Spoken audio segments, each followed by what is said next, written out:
Good morning, dear students. Welcome to online classes. In yesterday's class, you have learnt about the type joint stock company, meaning, its features and merits and demerits. Today, the types of companies. So, ಕಂಪನಿಯ ವಿಧಗಳು. ಮುಖ್ಯವಾಗಿ ನಾವು ಎರಡು ರೀತಿಯ ಕಂಪನಿಗಳನ್ನು ಕಾಣ್ತೀವಿ. ಒಂದು private companies, ಎರಡನೇದು ಪಬ್ಲಿಕ್ ಕಂಪನೀಸ್. ಪ್ರೈವೇಟ್ ಕಂಪನೀಸ್ ಖಾಸಗಿ ಕಂಪನಿಗಳು ಮತ್ತು ಸಾರ್ವಜನಿಕ ಕಂಪನಿಗಳು. ಪ್ರೈವೇಟ್ ಕಂಪನಿ ಅಂದರೆ ಏನು, ಪಬ್ಲಿಕ್ ಕಂಪನಿ ಅಂದರೆ ಏನು ಅನ್ನೋದರ ಮೀನಿಂಗನ್ನು ತಿಳ್ಕೊಳ್ಳೋಣ.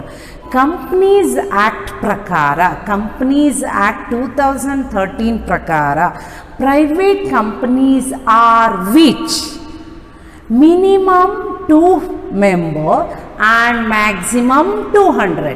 ಮಿನಿಮಮ್ ಎಷ್ಟಿರಬೇಕು? ಕನಿಷ್ಠ ಸದಸ್ಯರ ಸಂಖ್ಯೆ 2 ಇದ್ದು ಗರಿಷ್ಠ ಸದಸ್ಯರ ಸಂಖ್ಯೆ 200 ಇದ್ದಾಗ ಓಕೆ, ಅಥವಾ ಗರಿಷ್ಠ ಸದಸ್ಯರ ಸಂಖ್ಯೆ 200 ಮೀರಬಾರ್ದು. ಕನಿಷ್ಠ ಸದಸ್ಯರ ಸಂಖ್ಯೆ 2 ಇದ್ದು ಗರಿಷ್ಠ ಸದಸ್ಯರ ಸಂಖ್ಯೆ 200. The minimum number of member is 2 and the maximum number of member is 200. ಒಂದನೇ ಕಂಡೀಷನ್. ಎರಡನೇ condition, restricts on rights of members to transfer shares. Restricts on transfer of its shares. ಈ ಷೇರುಗಳನ್ನು, ಖಾಸಗಿ ಕಂಪನಿಯ ಷೇರುಗಳನ್ನು ಮುಕ್ತವಾಗಿ ವರ್ಗಾಯಿಸಲು ನಿರ್ಬಂಧವಿರುವ, ರಿಸ್ಟ್ರಿಕ್ಟ್ ಟು ಟ್ರಾನ್ಸ್ಫರ್ ಶೇರ್ಸ್, ಷೇರುಗಳ ವರ್ಗಾವಣೆಗೆ ನಿರ್ಬಂಧವಿರುವ. ಮೂರನೇ ಕಂಡೀಷನ್ ಏನಪ್ಪ ಅಂದರೆ, does not invite public for subscription of securities. It does not invite the public for subscription of its shares and debenture. ಅಂದರೆ ಸಾರ್ವಜನಿಕರಿಗೆ ಷೇರುಗಳು ಮತ್ತು ಸಾಲಪತ್ರಗಳಿಗೆ ವಂತಿಗೆ ಸಲ್ಲಿಸಲು ಆಹ್ವಾನಿಸಲು ನಿರ್ಬಂಧವಿರುವ ಕಂಪನಿಗಳೆಲ್ಲವೂ ಖಾಸಗಿ ಕಂಪನಿಗಳು. ಖಾಸಗಿ ಕಂಪನಿಗಳು ಅಂದರೆ ಏನು ಅಂದರೆ, I repeat once again. So the private companies are which minimum number of member is 2 and the maximum 200, and second one, restricts to transfer of its shares. Third one, it has a prohibition to invite the public for subscription of securities. ಅಂದರೆ ಯಾವ ಕಂಪನಿಗಳು ಖಾಸಗಿ company ಆಗಿರುತ್ತವೋ ಅವು ಈ ನಿಬಂಧನೆಗಳನ್ನು ಪೂರೈಸಬೇಕಾಗುತ್ತದೆ. ಮೊದಲನೆಯದಾಗಿ, ಕನಿಷ್ಠ ಸದಸ್ಯರ ಸಂಖ್ಯೆ 2 ಇದ್ದು ಗರಿಷ್ಠ ಸದಸ್ಯರ ಸಂಖ್ಯೆ 200 ಮೀರದಿರುವ, ತನ್ನ ಷೇರುಗಳನ್ನು ವರ್ಗಾಯಿಸಲು ನಿರ್ಬಂಧವಿರುವ ಮತ್ತು ಷೇರುಗಳಿಗೆ ಮತ್ತು ಸಾಲಪತ್ರಗಳಿಗೆ ಅಥವಾ ಬಂಡವಾಳ ಪತ್ರಗಳಿಗೆ ವಂತಿಗೆ ಸಲ್ಲಿಸುವಂತೆ ಸಾರ್ವಜನಿಕರನ್ನು ಆಹ್ವಾನಿಸಲು ನಿರ್ಬಂಧವಿರುವ ಕಂಪನಿಗಳೆಲ್ಲವೂ ಖಾಸಗಿ ಕಂಪನಿಗಳು. ಅಂದರೆ they does not invite public for subscription of securities. ಈ ನಿರ್ಬಂಧಗಳಿದ್ದಾಗ ಆ ಕಂಪನಿಗಳಿಗೆ ಏನಂತ ಹೇಳ್ತೀವಿ? Private companies. So the private companies has to end their name with private limited. ತಮ್ಮ ಹೆಸರಿನ ಕೊನೆಗೆ ಖಾಸಗಿ ನಿಯಮಿತ ಎಂಬುದನ್ನು ತೋರಿಸೋದು ಕಡ್ಡಾಯ. ಉದಾಹರಣೆಗೆ, Shri Gajanana motor transport company private limited. So ಪ್ರತಿಯೊಂದು ಕಂಪನಿಯು, ಪ್ರತಿಯೊಂದು ಖಾಸಗಿ ಕಂಪನಿಯು ತನ್ನ ಹೆಸರಿನ ಮುಂದೆ ಪ್ರೈವೇಟ್ ಲಿಮಿಟೆಡ್ ಎನ್ನುವುದರೊಂದಿಗೆ ಕೊನೆ ಆಗಬೇಕು. ಇಲ್ಲಿ ಈ ನಿಬಂಧನೆಗಳನ್ನು ತೆಗೆದಾಗ ಅದೇನಾಗುತ್ತೆ? ಪಬ್ಲಿಕ್ ಲಿಮಿಟೆಡ್ ಕಂಪನೀಸ್ ಅಂತ ಅನ್ಸ್ಕೊಳ್ಳುತ್ತೆ.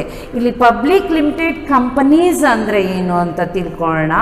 ಕಂಪನೀಸ್ ಆ್ಯಕ್ಟ್ ಆಫ್ 2013 ಪ್ರಕಾರ, so those companies which are not private companies, ಖಾಸಗಿ ಕಂಪನಿಗಳಲ್ಲದ ಕಂಪನಿಗಳೆಲ್ಲವೂ ಸಾರ್ವಜನಿಕ ಕಂಪನಿ ಅಂತ ಹೇಳುತ್ತೆ.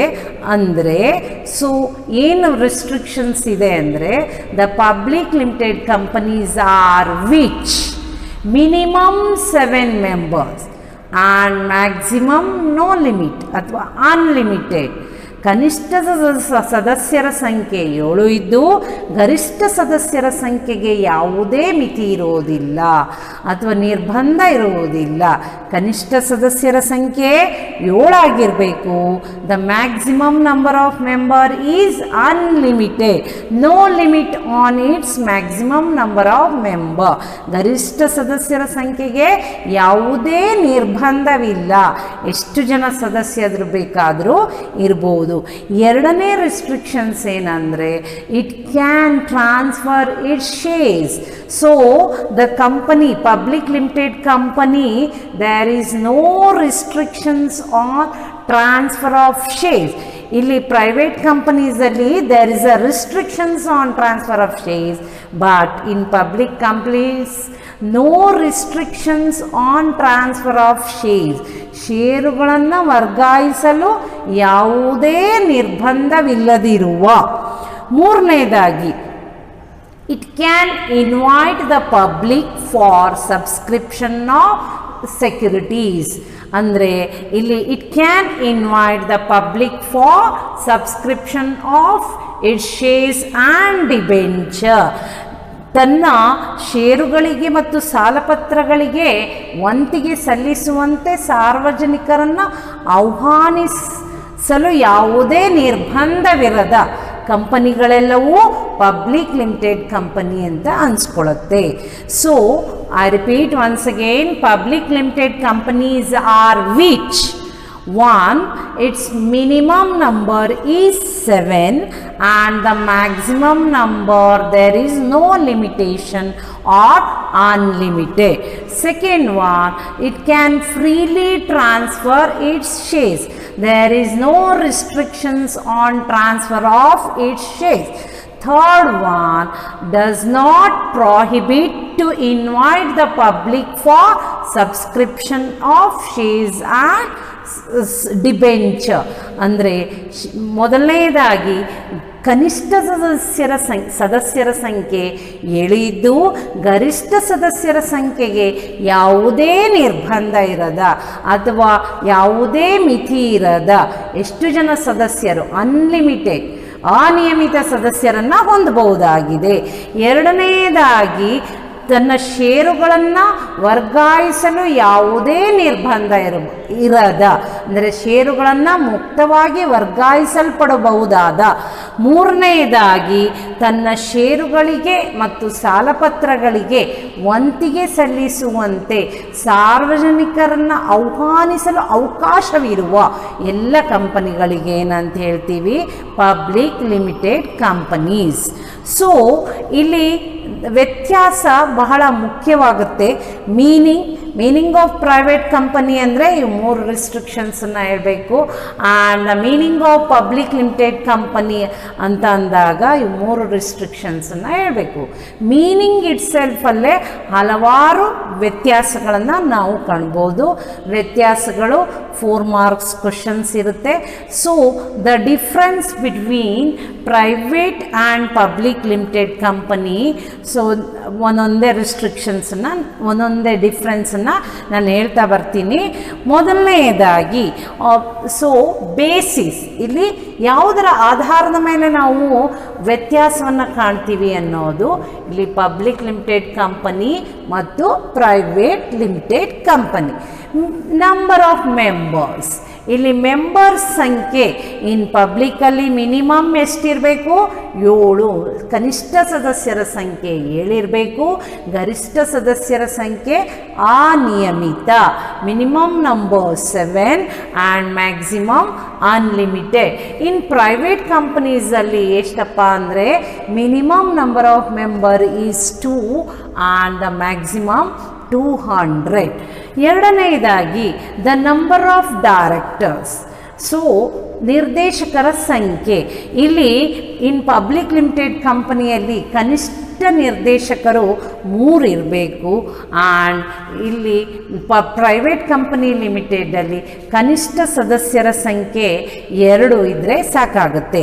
Maximum number of director 15 for both private and public. So ಇಲ್ಲಿ ಮಿನಿಮಮ್ ನಂಬರ್ ಆಫ್ ಡೈರೆಕ್ಟರ್ ಕನಿಷ್ಠ ನಿರ್ದೇಶಕರ ಸಂಖ್ಯೆ ಇನ್ ಪಬ್ಲಿಕ್ ಲಿಮಿಟೆಡ್ ಕಂಪನಿಯಲ್ಲಿ 3 ಮತ್ತು ಇನ್ ಪ್ರೈವೇಟ್ ಲಿಮಿಟೆಡ್ ಕಂಪನಿಯಲ್ಲಿ 2 ಇರಬೇಕಾಗತ್ತೆ. ಇಂಡೆಕ್ಸ್ ಆಫ್ ಮೆಂಬರ್, ಸದಸ್ಯರ ಸೂಚಿ ಸದಸ್ಯರ ಹೆಸರನ್ನು ಒಳಗೊಂಡ ಒಂದು ಪಟ್ಟಿಯಾಗಿರುತ್ತದೆ. ಆ ಸದಸ್ಯರ ಸೂಚಿ ಇನ್ ಪಬ್ಲಿಕ್ ಲಿಮಿಟೆಡ್ ಕಂಪನಿಯಲ್ಲಿ ಕಂಪಲ್ಸರಿ, ಒಂದು ಕಡ್ಡಾಯವಾಗಿರುತ್ತದೆ. But no compulsory in private limited company. In ಖಾಸಗಿ ಕಂಪನಿಗಳಲ್ಲಿ ಇಂಡೆಕ್ಸ್ ಆಫ್ ಮೆಂಬರನ್ನು ಹೊಂದುವುದು ಕಡ್ಡಾಯವಲ್ಲ. In public limited company, so the index of member is compulsory. Next one, ಮೀನಿಂಗಲ್ಲೇ ಇವೆಲ್ಲ ವ್ಯತ್ಯಾಸಗಳು ಇದೆ. ಟ್ರಾನ್ಸ್ಫರ್ ಆಫ್ ಷೇರುಗಳ ವರ್ಗಾವಣೆಯನ್ನು ಎಲ್ಲಿ ಮಾಡಬಹುದಾಗಿದೆ? ಇನ್ ಪಬ್ಲಿಕ್ ಲಿಮಿಟೆಡ್ ಕಂಪನೀಸಲ್ಲಿ ಷೇರುಗಳ ವರ್ಗಾವಣೆಯನ್ನು ಮಾಡಬಹುದಾಗಿದೆ. So transfer of shares, there is no restrictions in public limited company. In private limited company there is a restriction. So the restriction on transfer of its shares, ಷೇರುಗಳನ್ನು ವರ್ಗಾಯಿಸಲಿಕ್ಕೆ ನಿರ್ಬಂಧವಿದೆ. ನೆಕ್ಸ್ಟ್ 5ನೇ point, invitation to public for subscription of ಷೇರುಗಳನ್ನು ವಂತಿಗೆ ಸಲ್ಲಿಸಲು ಆಹ್ವಾನ ನೀಡುವುದು. ಸಾರ್ವಜನಿಕರಿಗೆ ಷೇರುಗಳಿಗೆ ವಂತಿಗೆ ಅಂದರೆ ಷೇರುಗಳನ್ನು ಕೊಂಡುಕೊಳ್ಳಲು ಆಹ್ವಾನಿಸುವಂತಹ ಅವಕಾಶ ಎಲ್ಲಿರುತ್ತೆ? ಇನ್ ಪಬ್ಲಿಕ್ ಲಿಮಿಟೆಡ್ ಕಂಪನಿಯಲ್ಲಿ ಇರುತ್ತೆ. They can invite the public for subscription of securities. But in private limited company they cannot or they does not invite the public for subscriptions of shares and debenture or securities. ಈ ವ್ಯತ್ಯಾಸಗಳು ಬಹಳ ಮುಖ್ಯ ಆಗುತ್ತೆ. So 4 marks question. So right the difference between private and public company. ನೀವು ಇದೇ ಚಾರ್ಟನ್ನು ಹಾಕ್ಕೊಂಡು ಇದೇ ರೀತಿ ಬರೆದಾಗ ನಿಮಗೆ 4 ಮಾರ್ಕ್ಸ್ ಸಿಗುತ್ತೆ. ಸೊ ಈಗ ಪ್ರೈವೇಟ್ ಕಂಪನಿಗೆ ಕೆಲವೊಂದು ಪ್ರಿವಿಲೇಜಸ್ ಆರ್ ಎಕ್ಸೆಂಪ್ಷನ್ಸ್ಗಳು ಇದ್ದಾವೆ. ಅಂದರೆ ಪ್ರೈವೇಟ್ ಕಂಪನಿ ಸ್ವಲ್ಪ ಸುಲಭವಾಗಿ ಸ್ಥಾಪಿಸಬಹುದು ಮತ್ತು it gets several benefits, several privileges or exemptions than the public limited company. When the private company does not fulfil its restrictions, above said restrictions, it cease to be or stop to be private company. So ಯಾವಾಗ ಖಾಸಗಿ ಕಂಪನಿಗಳು ಈ ಮೇಲ್ಕಂಡ ನಿಬಂಧನೆಗಳನ್ನು violate ಮಾಡಿದಾಗ ಅಥವಾ ನಿಬಂಧನೆಗಳನ್ನು ಉಲ್ಲಂಘಿಸಿದಾಗ ಅದು private company ಆಗಿ ಇರೋದಿಲ್ಲ ಮತ್ತು ಅದು ಹಲವಾರು ವಿನಾಯಿತಿಗಳನ್ನು ಕಳೆದುಕೊಳ್ಳುತ್ತೆ. It loses its exemptions or privileges. ಏನಪ್ಪ ಪ್ರಿವಿಲೇಜಸ್? ಖಾಸಗಿ ಕಂಪನಿಗಳಿಗೆ ಸಾರ್ವಜನಿಕ ಕಂಪನಿಗಳಿಗಿಂತ ಖಾಸಗಿ ಕಂಪನಿಗಳಿಗೆ ಇರುವಂತಹ ಪ್ರಿವಿಲೇಜಸ್ ಆರ್ ಎಕ್ಸೆಂಪ್ಷನ್ ಏನಪ್ಪ ಅಂದರೆ, ಮೊದಲನೇದಾಗಿ it can form its business with a minimum 2 member, whereas in public limited company it must be in 7. ಖಾಸಗಿ ಕಂಪನಿಯು ಕೇವಲ 2 ಸದಸ್ಯರಿಂದ ತನ್ನ ಸಂಘಟನೆಯನ್ನು ಕಟ್ಟಿಕೊಳ್ಳಬಹುದು ಅಥವಾ ಸ್ಥಾಪಿಸಬಹುದು. ಕೇವಲ 2 ಸದಸ್ಯರಿಂದ ಕಂಪನಿಯನ್ನು ಸ್ಥಾಪಿಸಬಹುದು. ಆದರೆ ಪಬ್ಲಿಕ್ ಲಿಮಿಟೆಡ್ ಕಂಪನಿಯಲ್ಲಿ ಆ ಸದಸ್ಯರು 7 ಜನ ಇರಬೇಕಾಗತ್ತೆ. ಎರಡನೆಯದಾಗಿ private company can commence after it gets certificate of incorporation. So ಅದು ನೋಂದಣಿ ಪತ್ರ ಪಡೆದ ನಂತರ, ಅಂದರೆ ಇನ್ಕಾರ್ಪೊರೇಷನ್ ಏನು ಕಂಪನಿಯ ಕಾಯ್ದೆಯ ಪ್ರಕಾರ ನೋಂದಣಿ ಆದ ನಂತರ ತನ್ನ ವ್ಯಾಪಾರವನ್ನು ಪ್ರಾರಂಭಿಸಬಹುದು. But the public limited company has to obtain business commencement certificate. Public limited ಕಂಪನಿಯು ವ್ಯಾಪಾರದ ಆರಂಭದ ಪ್ರಮಾಣ ಪತ್ರವನ್ನು ಪಡೆದ ನಂತರ ತನ್ನ ವ್ಯವಹಾರ ಚಟುವಟಿಕೆಗಳನ್ನು ನಡೆಸಬಹುದು. ಆದರೆ ಪ್ರೈವೇಟ್ ಕಂಪನಿಯು ಸರ್ಟಿಫಿಕೇಟ್ ಆಫ್ ಇನ್ಕಾರ್ಪೊರೇಷನ್ ಅಥವಾ ಸರ್ಟಿಫಿಕೇಟ್ ಆಫ್ ರಿಜಿಸ್ಟ್ರೇಷನ್ ನೋಂದಣಿ ಆದ ನಂತರ ತನ್ನ ವ್ಯವಹಾರವನ್ನು ಪ್ರಾರಂಭಿಸಬಹುದಾಗಿದೆ. ದೆನ್ ಮೂರನೇದಾಗಿ, the public company must issue prospectus, but the private company, they do not issue prospectus. Prospectus means ಪರಿಚಯ ಪತ್ರಿಕೆ. ಇವೆಲ್ಲವುಗಳನ್ನು ನೀವು ಫಾರ್ಮೇಷನ್ ಆಫ್ ಎ ಕಂಪನಿಯಲ್ಲಿ ಪ್ರಾಸ್ಪೆಕ್ಟಸ್ ಅಂದರೆ ಏನು, ಅಲಾಟ್ಮೆಂಟ್ ಆಫ್ ಶೇರ್ಸ್ ಅಂದರೆ ಏನು ಅನ್ನೋದನ್ನು ಕಲ್ತ್ಕೊತೀರಿ. ಇಲ್ಲಿ ಪರಿಚಯ ಪತ್ರಿಕೆ ಅನ್ನೋ ವರ್ಡ್ ಅಂದು ತಿಳ್ಕೊಂಡ್ರೆ ಸಾಕು. ಪ್ರೈವೇಟ್ ಕಂಪನಿಯು ಸದಸ್ಯರನ್ನು ಆಹ್ವಾನಿಸದೇ ಇರುವುದಕ್ಕಾಗಿ ಪರಿಚಯ ಪತ್ರಿಕೆಯನ್ನು ನೀಡುವಂತೆ ಇಲ್ಲ.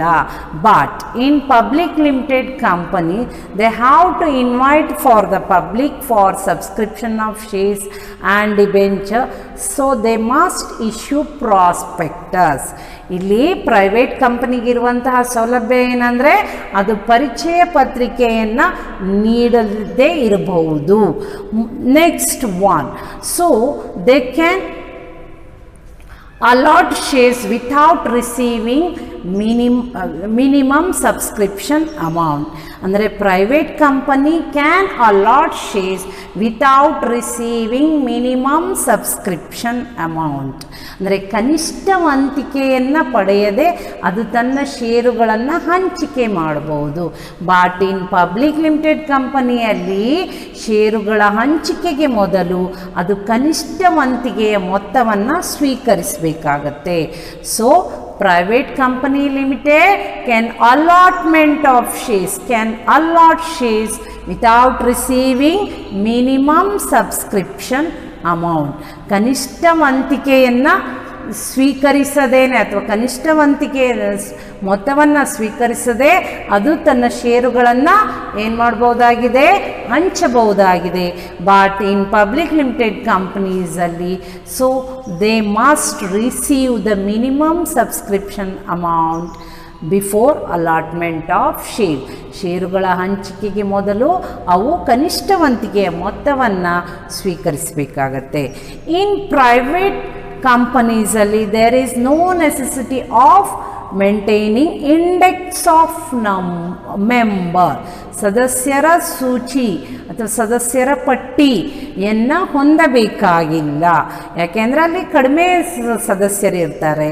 ಆದರೆ ಇನ್ ಪಬ್ಲಿಕ್ ಲಿಮಿಟೆಡ್ ಕಂಪನಿಲಿ they have to maintain the index of member. ಕೊನೆಯದಾಗಿ ಇಲ್ಲಿ in private company minimum number of directors ಇಬ್ಬರು ಇರ್ತಾರೆ. ಆ್ಯಂಡ್ ಇನ್ ಪಬ್ಲಿಕ್ ಲಿಮಿಟೆಡ್ ಕಂಪನಿಯಲ್ಲಿ 3 ಜನ ಇರ್ತಾರೆ. ಸೊ ಇದು ವ್ಯತ್ಯಾಸನೂ ಹೌದು, ಹಾಗೂ ಪ್ರೈವೇಟ್ ಕಂಪನಿಗಿರುವಂತಹ ಸೌಲಭ್ಯ ಅಥವಾ ಪ್ರೈವೇಟ್ ಕಂಪನಿಗಿರುವಂತಹ ವಿನಾಯಿತಿನೂ ಕೂಡ ಹೌದು. ಮೊದಲನೇದಾಗಿ ಏನು, exemption or privileges or benefit received by the private company. ಮೊದಲನೇದಾಗಿ it can form its business with the minimum number of 2. ಏನು, 2 ಸದಸ್ಯರ ಸಂಖ್ಯೆಯೊಂದಿಗೆ ಪ್ರಾರಂಭಿಸಬಹುದಾಗಿದೆ. And minimum number of director, ಕನಿಷ್ಠ ಸದಸ್ಯರ ಸಂಖ್ಯೆ 2 ಇರಬಹುದು. Then it cannot issue prospectus. ಇದು ಪ್ರಾಸ್ಪೆಕ್ಟಸ್ ಪರಿಚಯ ಪತ್ರಿಕೆಯನ್ನು ನೀಡುವಂತಿಲ್ಲ. Then it can allot shares without receiving minimum subscription amount.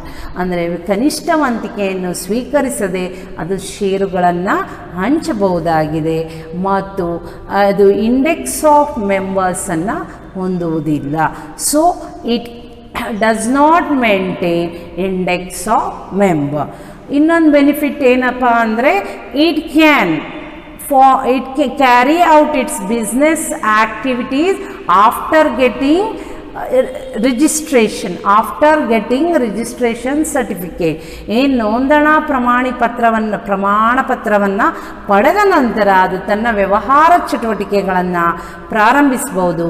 ಆದರೆ public limited companies has to obtain one more certificate called business commencement certificate. ಈ ಎಲ್ಲ ಸೌಲಭ್ಯಗಳನ್ನು ಪ್ರೈವೇಟ್ ಕಂಪನಿ ಪಡೆಯುತ್ತೆ.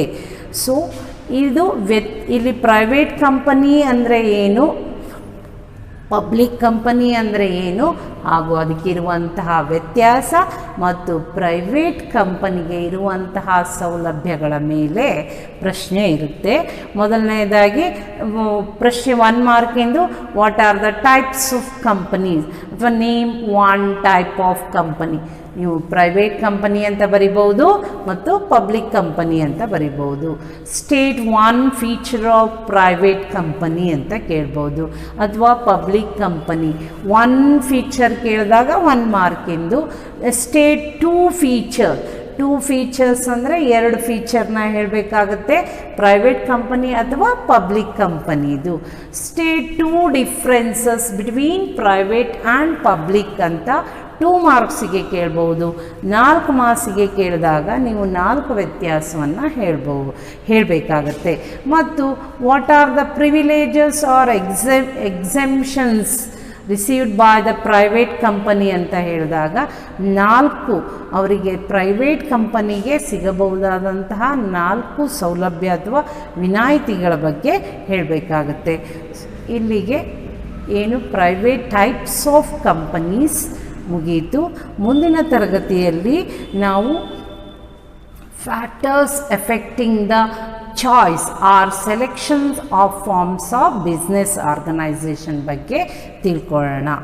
ವಂದನೆಗಳು.